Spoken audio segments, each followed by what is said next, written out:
Bismillahirrahmanirrahim. Assalamualaikum warahmatullahi wabarakatuh. Puji syukur kehadirat Allah Subhanahu wa taala yang telah melimpahkan rahmat dan karunia-Nya kepada kita semua sehingga kita dapat melaksanakan pembelajaran pada saat ini. Salawat serta salam semoga senantiasa tercurahkan kepada junjungan Nabi Muhammad SAW beserta keluarga, sahabat, dan pengikutnya hingga akhir zaman. Pada kesempatan ini saya akan mempresentasikan tugas ujian akhir semester dengan judul Analisis Tafsir Quran Surah Al-Isra ayat 23-24 tentang berbakti kepada kedua orang tua dalam perspektif tafsir Tarbawi. Semoga apa yang saya sampaikan ini dapat menambahkan pemahaman kita tentang pentingnya berbakti kepada orang tua serta penerapan dalam kehidupan sehari-hari dan dalam pendidikan. Yang pertama yaitu identitas ayat. Yang mana surah Al-Isra ayat 23 dan 24 saya akan bacakan. A'udzu billahi minasyaitonir rajim. Wa qadha rabbuka alla ta'budu illa iyyahu wa bil walidaini ihsana.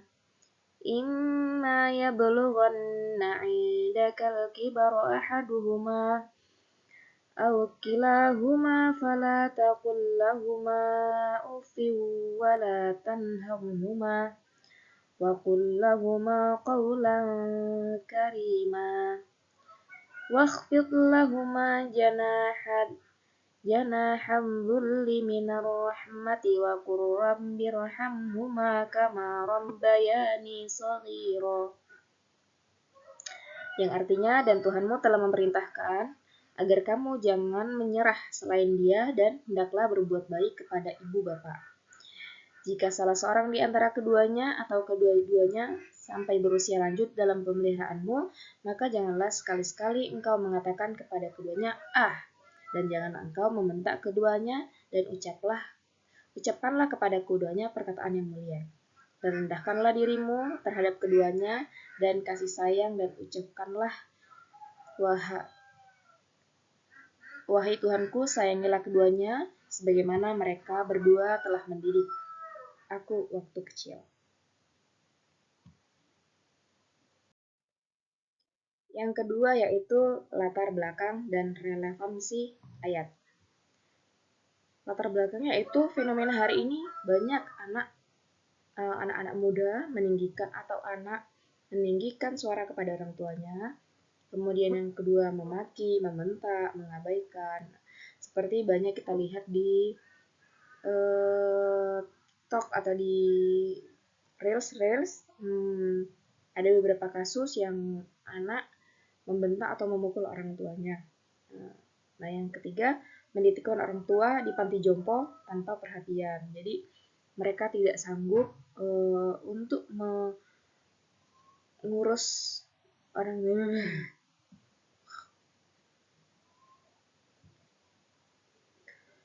Latar belakang dan relevansi ayat.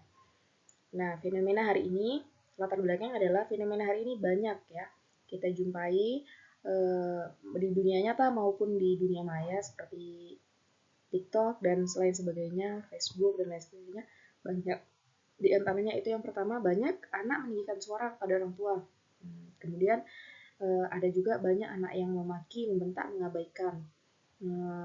Ada banyak kita melihat contoh seperti di TikTok atau di dunia maya lainnya, ada beberapa kasus anak yang memukul orang tuanya karena tidak memenuhi keinginan si anak begitu. Na'udzubillah. Kemudian yang ketiga itu menitipkan orang tua di panti jompo tanpa perhatian. Jadi ketika setelah dititipkan udah tidak ada pengunjungan atau segala macamnya. Kemudian relevansi ayat ini relevan untuk yang pertama yaitu pendidikan akhlak anak, yang kedua yaitu pembinaan remaja, yang ketiga yaitu pembelajaran PAI, yang keempat yaitu karakter hormat, sopan, dan empati. Nah, Al-Quran memberikan perhatian besar pada orang tua setelah tauhid langsung disebutkan birrul walidain. Nah, pembahasan ini fokus pada bagaimana kewajiban berbakti kepada orang tua menurut tafsir klasik dan kontemporer serta relevansinya dalam pendidikan. Begitu. Yang selanjutnya yaitu tafsir Al-Quran dengan Al-Quran. Ayat ini dikuatkan oleh ayat lain. Nah, maksud tafsir Al-Quran dengan Al-Quran adalah yang surah Al-Isra tadi dikuatkan dengan ayat lain, yaitu surat Al-Luqman ayat 14 yang artinya, dan kami perintahkan kepada manusia agar berbuat baik kepada kedua orang tuanya, ibunya telah mengandungnya dalam keadaan lemah dan bertambah-tambah, dan menyapinya dalam 2 tahun, dan bersyukurlah kepadaku dan kepada kedua orang tuamu, hanya kepada kaulah kembalimu. Begitu.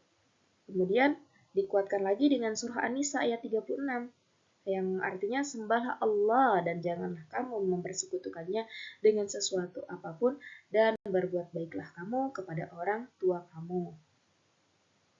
Nah, kesimpulan kedua ayat ini yaitu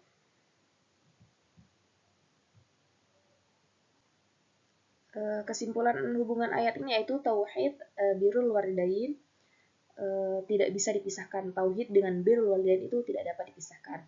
Syukur kepada Allah Subhanahu wa taala dan berbakti kepada kedua orang tua itu tidak dapat dipisahkan gitu. Yang selanjutnya itu tafsir dengan hadis. Hadis yang pertama itu hadis tentang keridhaan Allah bergantung kepada orang tua, ya. Ridho walidain fi ridhollahi fi ridho walidain. Ridho Allah tergantung pada ridho orang tua dan murka Allah tergantung pada murka orang tua. Hadis riwayat Tirmidzi. Yang kedua yaitu hadis tentang dosa besar. Rasulullah menyebutkan durhaka kepada durhaka kepada orang tua termasuk dosa besar. Hadis riwayat Bukhari Muslim. Makna hubungan hadis dengan ayat ini yaitu berbakti bukan sekedar etika sosial, tetapi termasuk ibadah besar yang berdimensi akhirat begitu.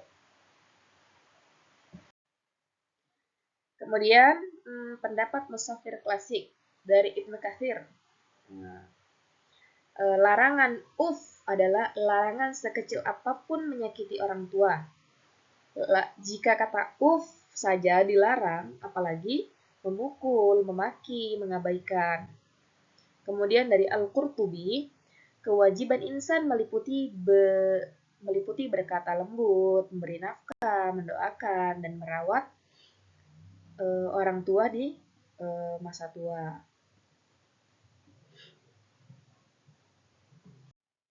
Kemudian analisis bahasa Arab, makna hakiki dan makna majazi. Kata penting, dalam bahasa Arab ya, kata penting bahasa Arab, qadha, menetapkan secara tegas bukan sekedar anjuran. Ihsana, kebaikan maksimal bukan sekedar baik biasa. Uffin, ekspresi paling ringan dari kejelekan, menunjukkan larangan sekecil apapun yang menyakiti orang tua itu dilarang. Wahfid lahuma janahaka dzulli, rendahkanlah sayap kerendahan hati, kiasan kerendahan hati total. Kemudian makna hakiki dari ayat Al-Quran tadi itu wajib, dari ayat 23 dan 24 itu wajib berbuat baik kepada orang tua, haram berkata kasar, haram membentak dan menyakiti, wajib berkata sopan dan lembut, wajib mendoakan orang tua. Sedangkan makna majazi adalah makna yang tersirat begitu. Merendahkan sayap kerendahan hati, bukan sayap sungguhan yang bisa untuk terbang seperti terbang gitu ya. Akan tetapi kiasan yang berarti diperintahkan untuk tawadhu dengan sepenuh hati, tidak sombong walaupun anak lebih berpendidikan, dan penuh kasih sayang saat merawat orang tua.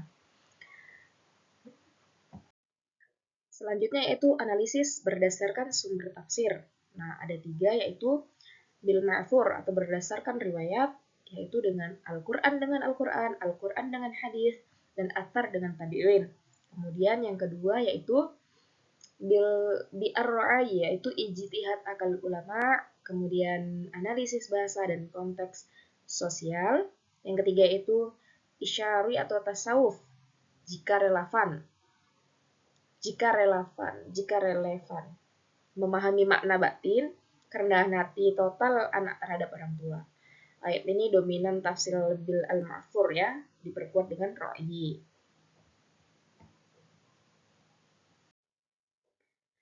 Metode tafsir yang digunakan yaitu kemudian metode tafsir tahlili yaitu analitis, yaitu menafsirkan ayat-ayat demi ayat, melihat dari bahasa, konteks, hukum, dan akhlak. Pada ayat ini, tafsir tahlili dilakukan dengan menjelaskan kosakata ihsan, sayap kerendahan, menjelaskan larangan terhadap mulai dengan membentak, menjelaskan perintah mendoakan orang tua. Nah, kemudian itu tafsir maudhu'i atau tematik, yaitu mengumpulkan semua ayat tentang orang tua, lalu dianalisis sebagai suatu tema. Contoh, Quran Surat Al-Luqman ayat 14, kemudian Quran Surat An-Nisa ayat 36, dan Quran Surat Al-Isra ayat 23-24. Dijadikan satu menjadi, yaitu temanya birrul walidain. Selanjutnya yaitu corak tafsir. Corak tafsir ini ada 3, yaitu yang pertama corak akhlaki atau akhlak, karena ayat ini menekankan sopan santun, berkata lembut, tidak membentak, dan berperilaku mulia pada orang tua. Kemudian corak tarbawi atau pendidikan, karena ayat ini tuh membentuk karakter anak muslim, mengajarkan adab sebelum ilmu. Ini dapat menjadikan dasar pendidikan keluarga dalam yang pertama itu pendidikan PAI, pembinaan remaja, kemudian kurikulum karakter. Yang ketiga itu corak adabi ijtimai atau sosial kemasyarakatan. Nah, karena apa? Karena ayat ini cocok untuk keluarga adalah unit sosial.